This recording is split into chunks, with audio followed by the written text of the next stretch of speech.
Hello, welcome to my FanDuel NBA preview for Tuesday, March 10th, 2015.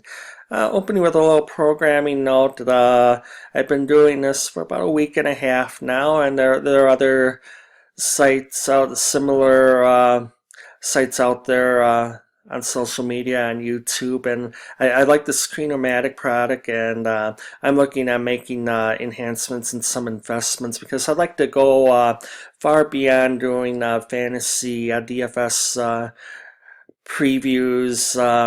You might want to check my little March Madness bracketology piece I did yesterday when I vented on some things, the seedings and some of the teams on the bubble, and I'm looking to do that with the NFL draft as well, and bringing guests on and doing more of a long form thing, almost like a talk show, 2 hour type shows. So look for that in the future. I think you'll like it. So I'm something I'm very excited about. Going into basketball now.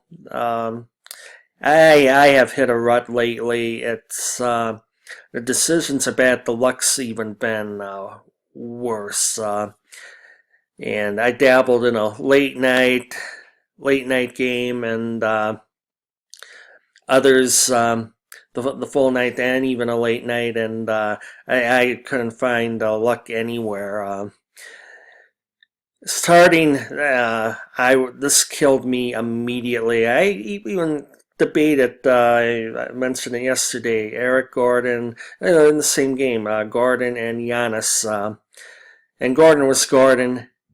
Giannis, who had not been doing much lately, he blew up. The Greek Freak blew up.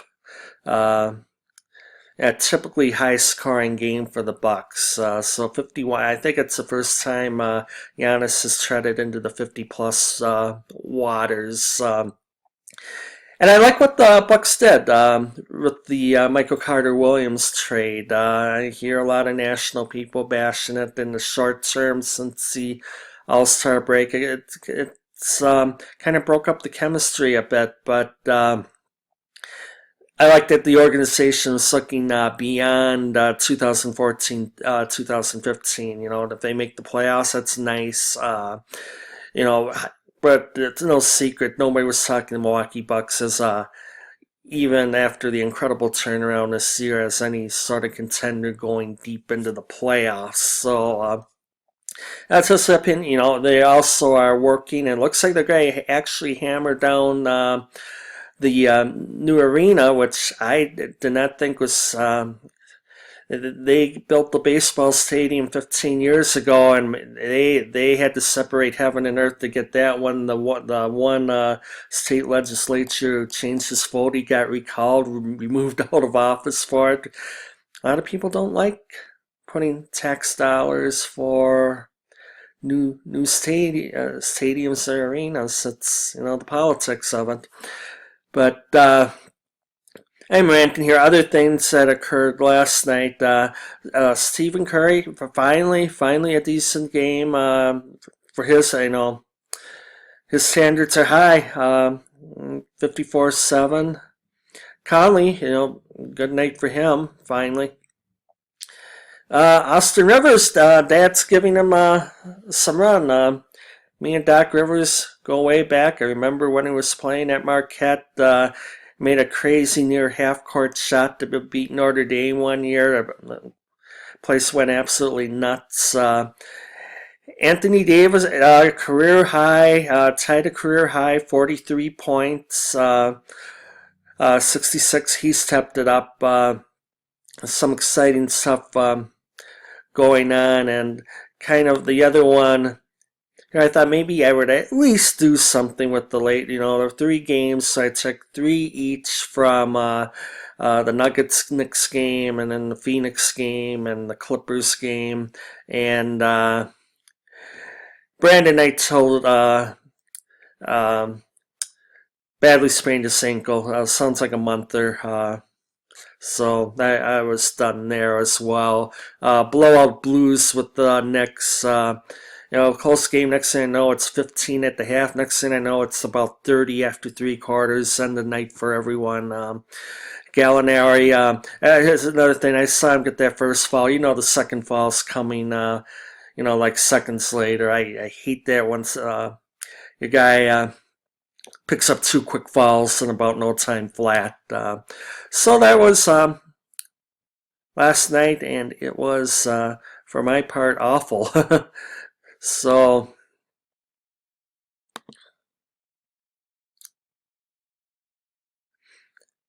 we will go into tonight. And as you can see, we got Anthony Davis involved again, and LeBron as well. Vuk, don't get much out of his Twitter account. He's been shouting out to Kaka on the soccer team there. They played their first game. They drew 62,000. See if the novelty lasts with that.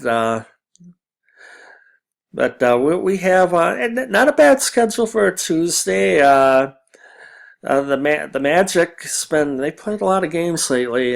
They're up in Indiana. The Pelicans are at the Barclays Center in Brooklyn. Cleveland will be at American Airlines Arena in Dallas. Toronto at San Antonio. Knicks are out in what used to be called the Delta Center in Utah. Energy Solutions, or I don't call them by their names sometimes, but and the Pistons they're out at the Staples Center. That's the late game. So looking at kind of some of the values here. Here's RotoWire again. And I said it 2 nights ago. They had everyone going crazy against. They had the Mavericks going crazy on the Lakers. I like Drummond Monroe. Should I go with a Pistons lineup?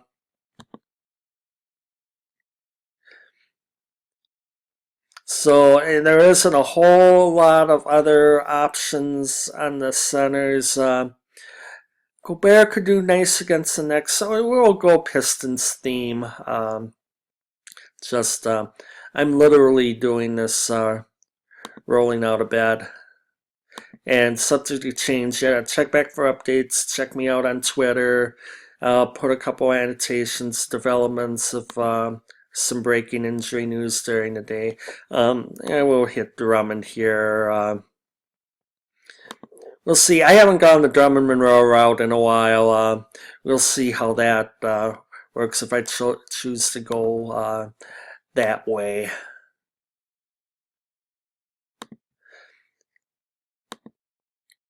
We'll look at the point guard options.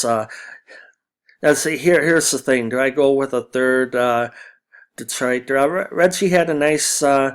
Reggie finally blew up the other night, so I really hate to stack with 3 or 4 players off the same team. I like Elfrid Payton. I want to go Elfrid Payton. And I kind of want to go with a little more of a balanced lineup because rolling the dice on the 4,000 players has just not been working with me lately. I'm just in a slump doing that. Am I going, well, Giannis isn't playing tonight, but I'm not really nuts about that. And trying to figure out, the one time I went with Jeremy Lin was last Wednesday when I won, and I haven't done anything since, and Lin hasn't done anything since. My mid-season report I got the email on told me I actually used 189 unique players, and this was as of the All-Star break, and I've gone a few more first-timers after that, and I looked at the rosters. I go, wow, I have used 6 or 7 players at least once at certain points. Here's KCP, but I put in yet another Piston. Okay, I mean, this would bring me up to 4 Pistons. So then I'm going to kind of dial it down here. And here I'll put Gobert in. And then here I got two. I have Favors and Gobert, and there's only so many rebounds to go around in Utah, so that brings me to a couple of fairly cheap. And Aminu went. There he is. I think it was at 7.6 I played him last. And now the steal totals are off the charts. 4, 4, 5, and 6. And now we even throw the 0 in there. But still, he is averaging 19 steals in 5 games. That's almost, that's like Alvin Robertson in his prime. So here, I got him stuck in. Tobias Harris I like, but that's going. Now suddenly I have 3 Orlando players. Now I'm heavily onto them. So now this would result in if I want to go Kawhi Leonard, who's been nice lately. We got some of the cheaper ones here, so I'll find a cheap option but I gotta know if he's going to be getting run, if he's going to be seeing playing time. So I have to pare this down a little more. George Hill's been trending up. So here we go. This will change throughout the day. George Hill, Fred Payton, Oladipo, KCP, Al-Farouq, Tobias. Hopefully I'm announcing some of these names right. The guy for Chicago, it's Morochik, I think. Tobias Harris, Greg Monroe, Derek Favors, Rudy Gobert. I'll see if I really want to. It's only 6. It's only 6 teams, so there's going to be going with 2 or 3 off a game. I always go on the odds as well. While I have a minute, we'll go. See. It's 7 hours. The dreaded 7 a.m. tone.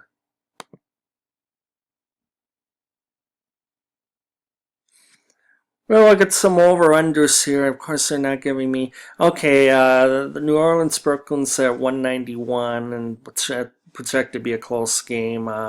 Dallas is at 201. The Spurs is at 206. The Spurs have been playing in some high-scoring games. Yeah, the Jazz play grinders. I don't know if I want to go 2 players on that. It's 184.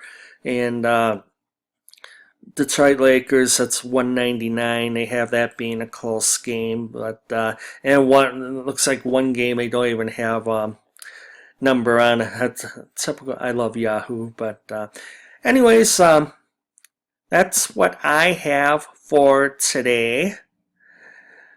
Thanks for watching, and we take it one day at a time, and I will talk to you tomorrow.